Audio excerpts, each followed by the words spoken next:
Okay, welcome to Boston Media Theory. I'm Marcus Breen. This is a program, as I've said many times, where we talk to people who are involved in various aspects of media work, communication work, maybe academics, maybe researchers, activists, consultants, all manner of people who are engaged in the field of media, especially at this time. Perhaps there's more media than we've ever had before, and of course we're in a particular moment in US history where we have some serious challenges of media representation, perhaps misrepresentation. I'm delighted today to welcome Eli Gurzon, or Eli. Yeah, I go by Eli. Thank you so much. Really happy to be here. Great to be to see you, and great that we can be here together.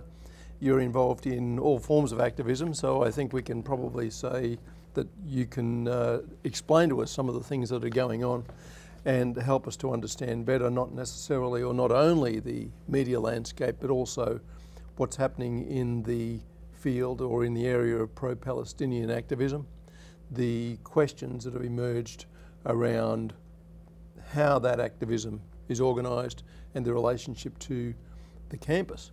Or perhaps we can say, and this is sort of to open the door for you, Ellie, to address it however you like, but in the words of Marvin Gaye, I think a long song from long ago during the Vietnam War was "What's Going On?" What's going on? What's going on? So what's going on? Well, I mean, I guess first of all, yeah, I'm a member of Jewish Voice for Peace. I've been very active in the Boston chapter for about 9 years, and we have never had so many people engaged in the organization and in general with the organizing for Palestinian liberation as we have for the past 7 months. And that makes sense because we have never seen Israel with US funding commit so many war crimes, commit so much violence, what the ICJ has called probable genocide. And so that's what's going on in the world. I'm sure many of your viewers are aware of that more generally. And yes, in Boston, we have definitely been very active. Many different organizations, including organizations that don't normally focus on Palestine, but absolutely at Jewish Voice for Peace, we're primarily focused on Palestine, but other issues of racism and justice in the Boston area for sure. A lot of things converge at this moment, don't they? Not only the cause of liberation movement seen in Palestine, but then the idea of what or how to define Zionism, how to define, I don't know, what would you say, that old question that was once put by Stanley Fish, is it good for the Jews, right, which was a famous question from the 1920s and 30s in the United States. I think the Jews have been saying that for centuries or millennia, but yes. Oh, okay, all right. Well, he said it was particularly in New York. Yeah. But I'm sure, so, you know, those kinds of questions, it seems, you know, questions around those kinds of things have re-emerged.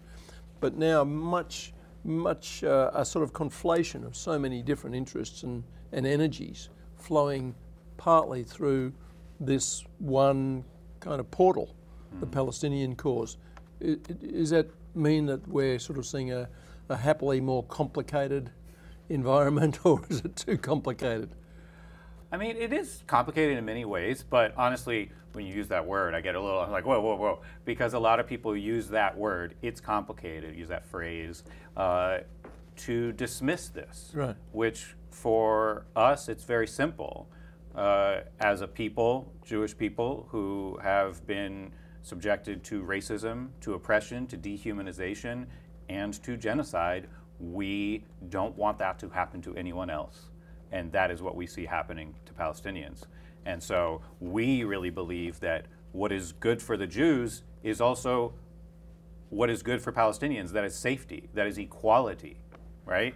Equality for everyone, equal rights for everyone. And that when Palestinians are safe, Jews are safe. In historic Palestine, from the river to the sea, if you will, and around the world, Jews around the world will be safest when there is peace and equality and the end to the oppression, the apartheid that Palestinians suffer under in that land.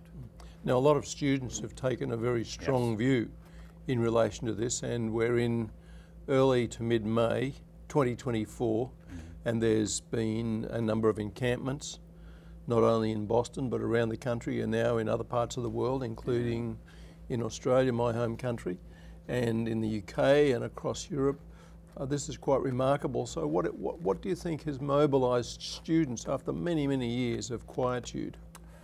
Well, I don't know if students have really been quiet. 10 years ago, I was involved in fossil fuel divestment. In general, climate change, I think, has mobilized many, many students, and certainly Black Lives Matter. But yes, this is probably maybe the largest, and maybe the first time we've had encampments in decades on college campuses, for sure. And also just that students have been active on this issue throughout this time. But again, these encampments, yeah, they're very powerful, very inspiring, and what they're asking for is very simple, very clear. They want their universities, with the money that they are paying, their tuition, they want clarity on where that money is going with their investments, and they want the schools to divest, and they want their schools to support a ceasefire. That's very clear, that's very reasonable, and they have been met with accusations of anti-Semitism, accusations of violence, accusations of all sorts of hateful things. They've been accused, certainly by the New York Police Department, of having the wrong books. They've gone on television and say, oh, look at these books that these kids have. It's like, well, yeah, that's definitely protected under free speech. Certainly on a college. You should be studying all sorts of things. But yeah, so it is really exciting, the reaction that so many people are being mobilized and inspired by these encampments. And you and I both attended a Jewish Voice for Peace Boston meeting on Sunday. And I just loved hearing from these tough students. And in particular, these were some Jewish tough students who joined us. And they talked about how JVP Boston has helped with providing Haggadah, that's the book that you use during Passover Seder, and by providing food and matzah and things, right? And the thing that I just thought was, yes, that is our role as outside agitators, bringing food, traditional Jewish food for a Jewish ceremony, a Jewish dinner, to these students who are fighting for justice. You know, that's the role we're playing. We're trying to be supportive of them. And it was really touching that some of these students were saying, you know, it's really exciting to hear from and to see and be in the room with anti-Zionist Jews who are over the age of 22, which I'll let you know, I'm one of those people. Yeah, and I'm just so glad that we can both support each other. These different generations can support each other and be inspired by each other. And one of the things that I was not necessarily aware of, although I have seen it be reported, is the fact that, this is going to sound pretty crazy to you, I'm sure, people who are not Jewish are welcome to go to Seders. And so what's been happening at the protests is that there's been this quite remarkable, it seems to me, image of inclusivity. It's not like, we're religious, this is our religion, not yours.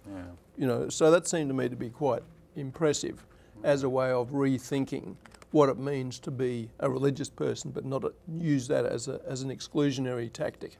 Absolutely. It seems to me that that's part of the problem that Zionism has established as an ideology, that it is engaged in what we might think of as apartheid or separateness, right? Yeah, I mean, we should be very clear that it's not sort of an opinion. It's something that Amnesty International did a report just a couple of years ago, came out, determining what Palestinians and many others and many Israelis have been saying for years, which is that this system qualifies as apartheid. And I'm going to be honest, maybe like 10 years ago, I really cared about Palestine. Yeah, about 10 years ago, I was getting involved with JVP heavily, but I still kind of thought, oh, this word apartheid, it's a little bit hyperbolic, right? I don't know if it really counts as apartheid, but it's very bad. But over the years, it's just become absolutely clear that's a totally reasonable, accurate, textbook definition of what's going on there. People are treated very, very differently. They have different rights depending on their race and depending on their religion. And it's like this unbelievably hierarchical thing where you've got the rights that people in Gaza have, which is probably the worst, right? But then you have the West Bank, and you have Christians in the West Bank have more rights in general than Muslims in the West Bank, right? And people in East Jerusalem have some rights that other Palestinians don't have. And then people who have an Israeli passport, who are Israeli citizens but are Palestinian, they have a different set of rights, right? And it's unbelievable to see. It's something I've seen in person. I've been there myself, and I wasn't there before 1948. But when you're talking about different religions and welcoming and stuff, Jews, Muslims, Christian, Druze, that's another religious minority there, live together in relative harmony for centuries, right? This is not an inevitable religious conflict. That's just not what's going on here. And we really shouldn't get confused about that. And the important part of this little narrative that you've presented in a really wonderful way is this idea of how much of this information is now readily available. Yes.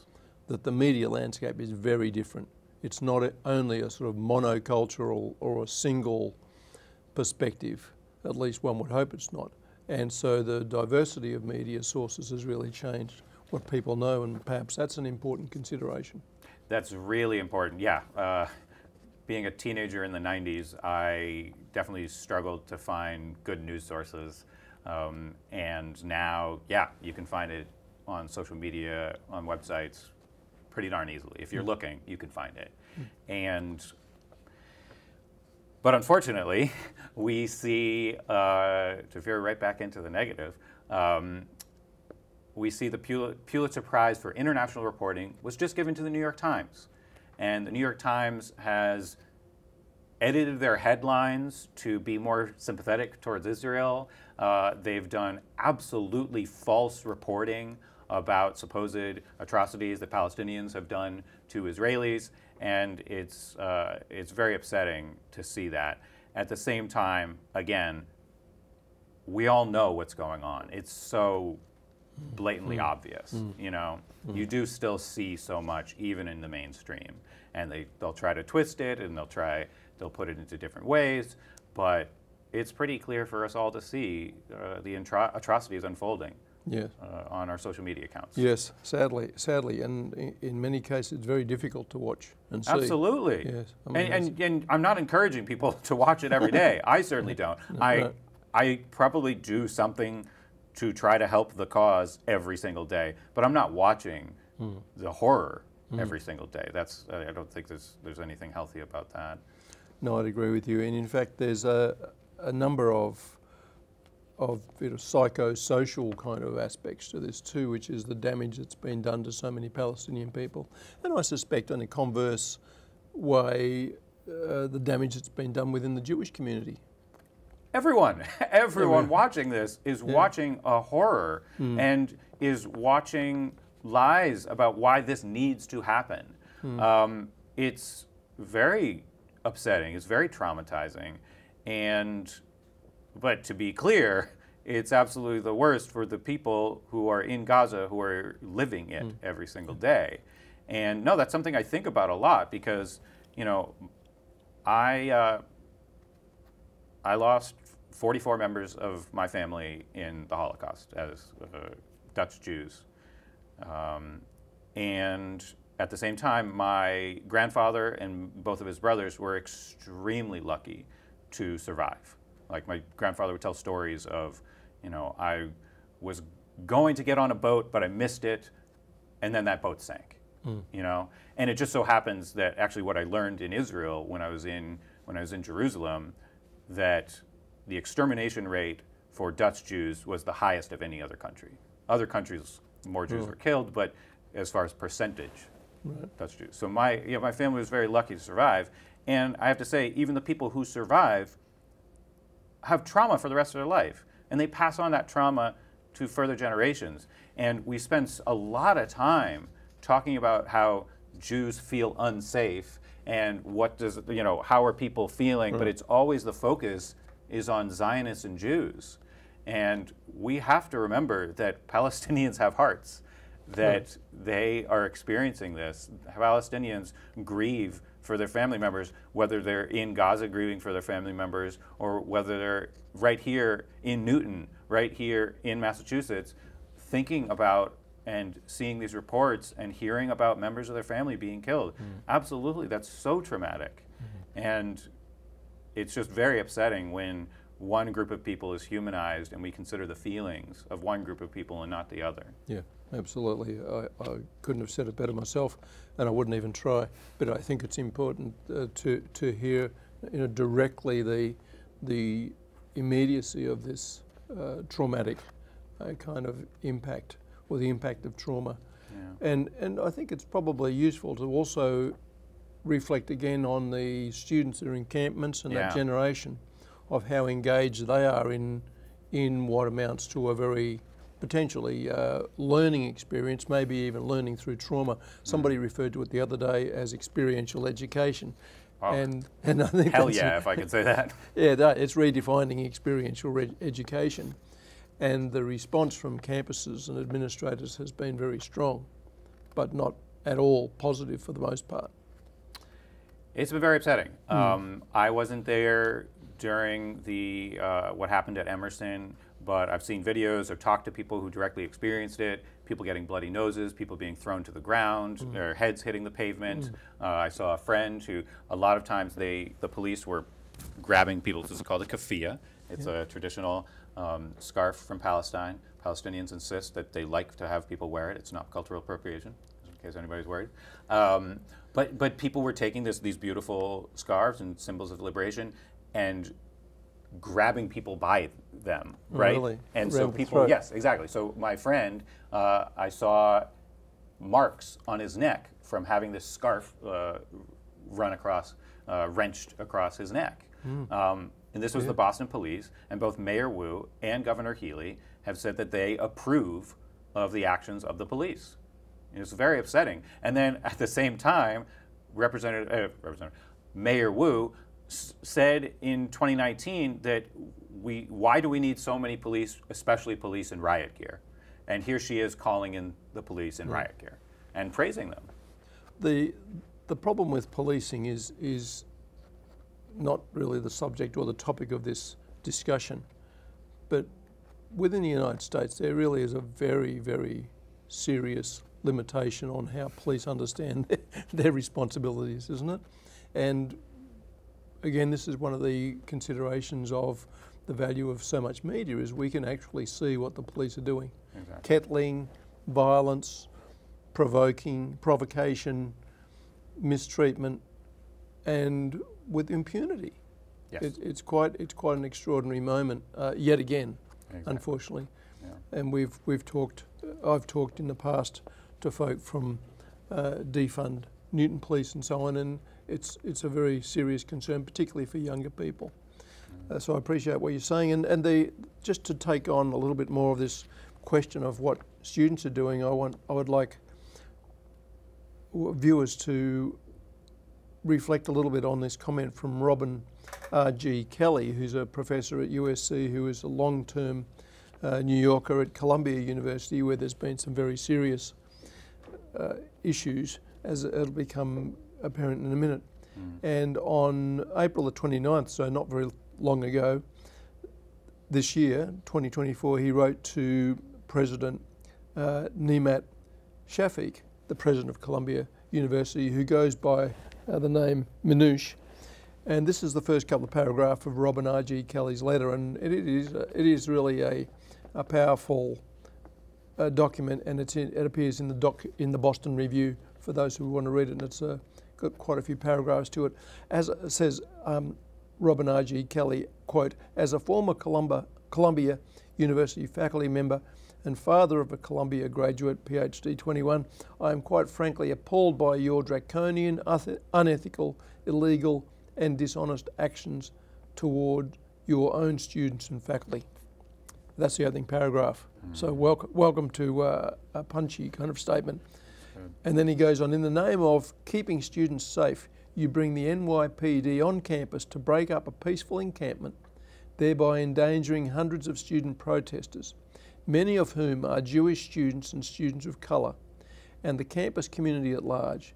Given the NYPD's racist record, the fact that you would subject Black, Latinx, Latinx, I should say, Arab and South Asian students to police repression suggests that you are either unaware or indifferent to the trauma our communities have experienced with the police. And your administration's decision to evict students from their dorms, strip them of their meal cards, and have them charged with trespassing is nothing less than vindictive. After taking their tuition and fees, you render them homeless and potentially food insecure. How does this make students safe? I mean, this is good stuff. It's great if you're stuff. interested in a fine example of political rhetoric. Absolutely. And again, I would refer to Governor Healy, who on Friday on Boston Public Radio said, well, I support keeping students on campus and everyone else safe. And then she said, yes, I support what the police did to students. I mean, that doesn't sound like she's supporting safety. And she also repeated the very clear lie, well-documented, well-debunked lie, that there was anti-Semitic rhetoric coming from the pro-Palestine encampments at Northeastern. There's very clear video showing that somebody holding an Israeli flag, a counter-protester, said something extremely anti-Semitic in some sort of effort to get other people to say it or something, but he still said something really awful. And then that was used as an excuse to clear the encampment. Yeah. And Governor Healy said this days after it was already made clear that that was untrue. And so she's making all of these students unsafe by repeating a terrible lie like that. And at the same time, all of this, I'm really excited about what the students are doing. I do want to make sure we talk about and focus on what is happening right now on the ground, which is that Hamas has accepted a ceasefire deal, and then Israel invaded with tanks into Rafah, a refugee camp. That's happening right now, right? So it's very clear. I mean, we talk about a ceasefire, people refer to this as a war. This is an almost entirely one-sided massacre, bombardment, genocide by Israel against Palestinians. They are the ones who have been unwilling to accept peace as a possibility. They're the ones who have been unwilling to stop killing civilians. And the politics of this are very powerful in the sense in which it just seems wrong. It just seems so blatantly wrong. Not only what Israel is doing, which has led to significant protests, but also the question of how the US seems to support this for whatever purposes it seeks to achieve. I mean, what is the US going to gain by this?